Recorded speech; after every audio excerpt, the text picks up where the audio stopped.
Hello friends, Namaste, Namaskar. You're watching Investors Time and this is Sahavir.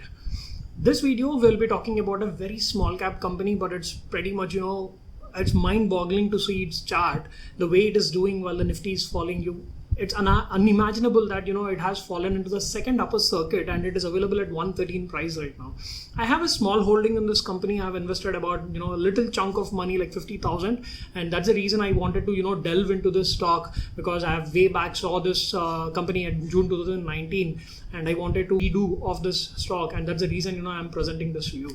And we'll be pretty much going into the overview. We will see the business model, we will see the shareholding pattern, we will see pretty much everything about the balance sheet and the profit and loss statements.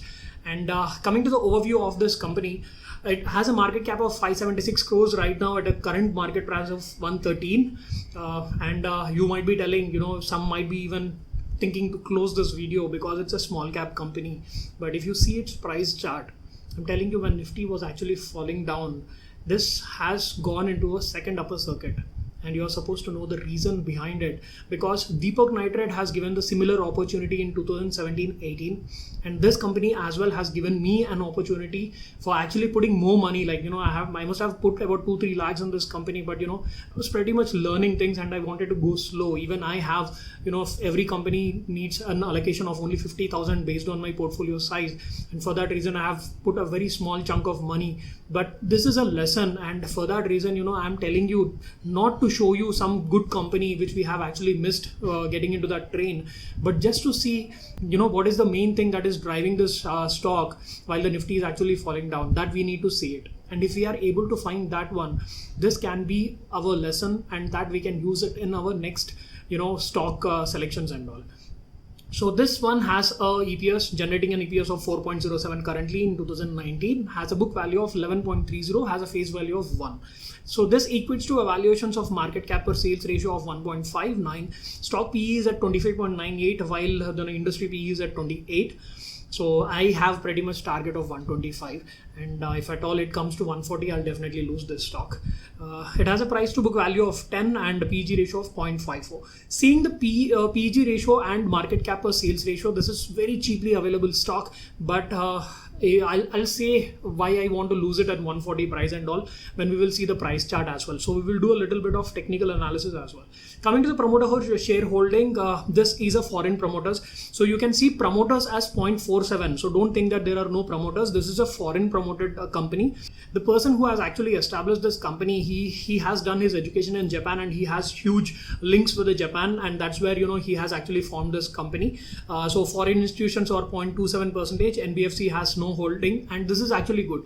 Maybe pretty many people are actually thinking when mutual funds start buying, they'll be actually intrigued and start to buy that company, but that is not the case. You're supposed to buy before the mutual funds actually look into this company, because they have some constraints. Unless the company reaches a little threshold, they cannot actually choose that company, but we don't have any limitations. We can actually delve into any company, we can buy any company, and if at all we have bought that company, and if mutual fund starts to buy, and then it becomes a multi-bagger. For that reason, if mutual funds is zero, it's an advantage also. And speaking about the pledging, no pledging, and dividend yield is about 0.27. I don't expect a dividend for this because this is a growing company. I want this company to take the profits back so that it can increase the revenues. I want this company to move towards an organic or inorganic growth and try to increase the company's revenues and profits. I don't want this company to give back that small dividend yields, which is nothing. I want the company to have some hunger for growth. Debt to equity is 0.55 and current ratio is 1.93. Interest coverage ratio is 11.97%, which is okay for me now. ROAS is high at 30.76, but it is because it is giving results. ROE is 33 because the share price is actually going up. Return on assets is as well good at 18.6%. So this is all about the overview of this company. Now, before looking at the overview of the stock, you might be thinking like, why we need to actually look into this stock when, it has fallen into upper circuit. You can see while the Nifty was actually falling down, I pretty much wanted to buy this company at 50 rupees.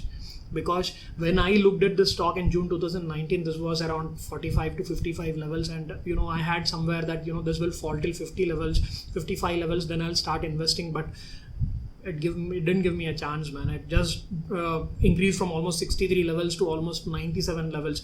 And once it got down, at this second one, I actually started buying this stock. I bought at an average price of 91. I must have bought more at more quantity at 85 rupees, but I didn't do. Now it's an upper circuit. You can also see clearly here, if you draw a vertical line, a horizontal line first, and you can see here there has been a support, which will be mostly a resistance here, because once it broke this and then it tested this as a support, and then it went up, and when it came down, what happens is that the next time this will act as a clear support, which are like 124 125 levels, but I'm expecting that it might even go to almost 140, but I don't mind 125. Maybe I'll come out of it. And even if you take a Fibonacci levels as well, considering the fall right now, let us see how much it will retrace actually right now. So I'm getting a 62% retracement levels as 124.7, which is again 125. And you can also see that horizontal line which we have drawn at 125 levels also is in harmony with this Fibonacci levels as well. So for me, 125 levels are my targets. But we will see why this upper circuit has fallen right now. And for this one simple reason, I'm actually going back to my 2009 video. It is my old video, but before getting into SHIP, I joined my SHIP on June 16th, 2019. And before actually getting into the SHIP, I actually wanted to talk about Black Rose Industries Limited. For that reason, I made a video. Just watch it about the overview of the stock. And come back, we will see the latest updates of this company. We will also see the fundamental numbers. In this video, we will be talking about Black Rose Limited, operating in chemical segment. It has established in 1990, and it has mainly three segments. One is chemical distribution, then chemical manufacturing, and also textiles business. Textiles business revenue is less than 2 crores, so it's okay. It is actually fabricating fabrics for industrial applications. And if you have to talk about chemicals manufacturing company, this is the niche part of this company. This is a monopoly product which is being produced by this company in India. In India, this is the first and only plant producing acrylamide, and because of its wide applications, like it is used in mining, it is used as raking applications. It means like to reduce the friction of the mechanical components, and also it is used in enhancing the oil recovery operations. It is also used in wastewater treatment, but that is another product which we'll see in the later part. And about the acrylamide, it has started in 2013 with a capacity of 10,000 metric ton, and because of its wide applications, it has huge international demand and also domestic demand. So because of that, it has actually increased the capacity by 40% to 14,000 metric ton in financial year 2019, and it is also taking up plans to expand it further to 20,000 metric ton by the end of Q3 financial year 2020. And now the best part, and what I am more intrigued about this stock is that it is looking into manufacturing polyacrylamide as well. This is a derivative which uses acrylamide to produce polyacrylamide. I mean, for the 1 kg of polyacrylamide, it uses about 300 grams of acrylamide. So it has already got 20,000 metric ton of acrylamide, which will be helpful for this company in easily producing the polyacrylamide. And speaking about the polyacrylamide, it is going to take up a manufacturing plant which have a capacity of 50,000 metric ton, 40,000 metric ton of liquid polyacrylamide, and 10,000 metric ton of solids polyacrylamide. This liquid polyacrylamide, it is used in wastewater treatment and also used in mining and textiles, ceramics, and also paint industries. And coming to the solids, they are used in wastewater treatment and also sewage water treatments, and also into the mining and enhancing oil recovery operations. And for this whole manufacturing plant, it is going to take about a capex of 60 crores, which will be completely from internal accruals. And also because of this 60 crore investment, it is going to generate about 350 to 400 crores of top line after financial year 2020, which is the best part. So that was me way back in June 2019 when I was in a Chennai hotel. Since I was joining SHIP and since I had to go to office, I was like trim and shim. But now because of the COVID reasons, I'm just junkie monkey. Forgive me for that. But let's see, we will go a little bit more before seeing actually the growth and the returns of this company. What I want to do is that I just want to focus on the latest developments. And there is also one more thing which I want to talk about this company. when you actually look into a company, you actually speak about management, and you want to read about what management is capable of, if the management is right or not, and what are the parameters we actually don't have. Unless we are not good at, we are actually a CS or a CA, and we are good at actually reading balance sheet, we cannot actually know what management is doing. But there is also one more thing. If management is promising you something, and if they are delivering that promise at the right time, that is a simple parameter which says that, you know, this management is pretty much working very hard to actually deliver you results. So in this performance review, it says that, you know, the top 5 products of the distribution business are actually continuing to deliver its good results, and it is accounting more than 75%, which is actually very good. And it also said that, you know, it is able to increase the efficiency because of the acrylamide plant, and because of the good margins that it is getting in the distribution business, which is also a good point to note. And if you look more, first thing is that you need to look into the director's report, then you have to come directly into the management discussions. This is where you will get better picture about the company and the industry as a whole. So if you're not a guy who actually didn't look at annual reports and con calls, but who is interested more in the Money Control app, please do this, because this is more important. It's more important to actually note that this plant, acrylamide plant, it is not just India's, it is South Asia's first acrylamide plant. We will not talk about much about textile and renewable energy, because I'm more interested in the chemical distributions business and also the acrylamide plant. Before knowing the company's good advantages as well, we also have to know what are the cons, what are the factors that will affect this company. And here they have clearly shown in the management discussion, the price of the products, which the chemical distribution products sold by the company, will be affected by global prices of feedstocks, foreign exchange rates, and market dynamics. And the slowdown in the domestic and international economies will definitely affect this, and there will be some downturns in the user industries, if at all there are, and the volatility in the foreign exchange rate as well, increase in interest rates, and also tightening liquidity conditions will adversely affect the margins of this company. That is pretty much fine, and it will be same for most of the companies. Coming to the chemical manufacturing, the domestic market demand for this acrylamide is actually beautiful. It is approximately 7,500 metric ton on a 100% solid basis, and 15,000 metric ton on the 50% solution basis, and we have a capacity of 20,000 metric ton. The price of the acrylamide is mainly affected by, obviously, its raw material, which is acrylonitrile, and you have to note this point that it is also used in the manufacturing of acrylic fiber and also ABS polymers. So if there is more usage of this, and the usage of this product has been increasing, then obviously the price of the key raw material will also start increasing, which will affect the margins of the company. And the company also increased its market presence in products such as pyridine, isophthalic acid, and metaxylene. Complicated names, man. It has increased more number of products as well in financial year 2020. And the other notice which came in Jan 2020 says that, you know, it has completed its expansion of acrylamide capacity, and they have also started commercial production of that expanded plant. And now, you know, it is almost 20,000 MTPA of acrylamide for merchant sales, and also the same plant will be actually used to also produce intermediate monomer for the production of polyacrylamide liquids, which is 40,000, and also polyacrylamide solids of 10,000 MTPA. When, you know, there is a value added product, VAP, in a company, that will actually boost the margins. And obviously this polyacrylamide is a derivative of acrylamide, so obviously the margins will be pretty much high, because the raw material is coming from the same plant.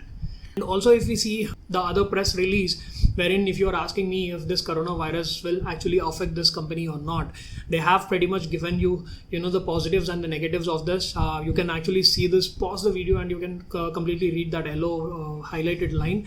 But I am more interested in that on the distribution side, there is only one product which has been imported from China, and that, you know, only contributes less than 1%, which will not affect much with the company. So this is all about the latest upbringings, latest developments of this company, and we will see the growth and returns of this company, which says that, you know, the overall growth, the sales CAGR, the trailing one is 17.18%, while the last 3 years it was 8.5%, and in the last 7 years it was 14.18%. Net profit margins have beautifully increased, and the most important thing, and I've been repeating this almost in every video for a factory related or a manufacturing company, when the capacity utilization of the factory is high, like 80%, then only you can see that the margins will go high. Till that time, the margins will not be high. But you can see here it is almost trailing of 9.02, while in the last 3 years it was about 7.13%. And if you talk about the balance sheet of the company, the reserves and borrowings, reserves have been growing beautifully. They have grown from almost like 10 levels to almost 43.3 right now.